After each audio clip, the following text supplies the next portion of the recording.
श्रीरामचंद्र परब्रह्मणे नमः। इदमर्घ्यं समर्पयामि, इदं वाद्यं समर्पयामि, इदमाचमनीयं समर्पयामि।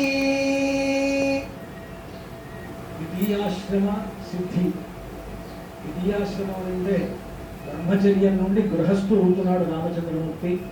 సీతమ్మ వారిని కళ్యాణం చేసుకొని ఆయన ఈనాటి నుండి ఆయన రెండవ ఆశ్రమంలోకి గృహస్థాశ్రమంలోకి ప్రవేశిస్తున్నాడు. అంతా యజ్ఞోపవీతాన్ని స్వామివారికి ధరింపజేస్తూ ముందుగా అర్చక స్వాములు మనకు ఆ యజ్ఞోపవీతాన్ని చూపిస్తూ ఉన్నారు. అంటే మన అందరికీ అలా చూపించడంలో ఉద్దేశం ఏమిటి అని అంటే మనం అందరం స్వామికి ధరింపజేస్తున్నట్లు అనమాట భావించండి.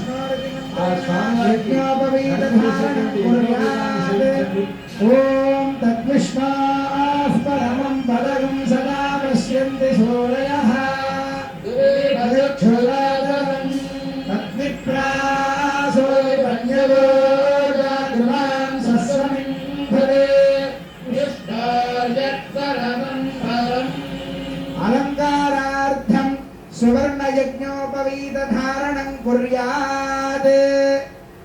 యజ్ఞోపవీతం మామూలు యజ్ఞోపవీతం ధరింపజేసిన తర్వాత బంగారు యజ్ఞోపవీతాన్ని స్వామివారికి ధరింపజేస్తున్నారు. అంతా సేవించుకోండి. అర్చక స్వాములు మీకు దర్శింపజేస్తున్నారు ఆ యజ్ఞోపవీతాన్ని. అంతా సేవిద్దాం. అలంకారార్థం సువర్ణ యజ్ఞోపవీత ధారణం కుర్యాత్.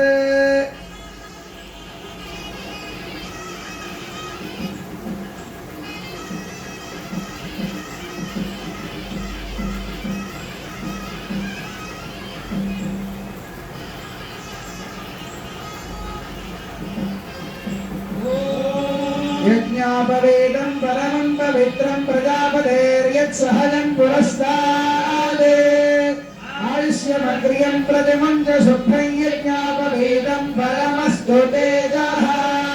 సువర్ణ యజ్ఞోపవీత ధారణ ముహూర్తస్సు ముహూర్తోస్మితి భవంతో మహాంతో గృహంతు. ధారణ ముహూర్తస్సు ముహూర్తోస్తు. జయ బోలో రాజా రామచంద్ర భగవాన్ కీ. వరపూజాం కుర్యాత్. ఉత్తరాగ్రం కూర్చం నారాయణస్యాసనం దత్వా.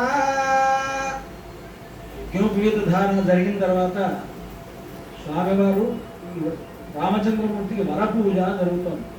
ఈ వరపూజలో ముందుగా పాద ప్రక్షాళనం చేస్తారు. ఆ పాద ప్రక్షాళనం జరిగిన తర్వాత స్వామివారికి వరుసగా మధుపర్క ప్రాశనం, అలాగే నూతన వస్త్రాలు ఇవన్నీ కూడా సమర్పిస్తారు.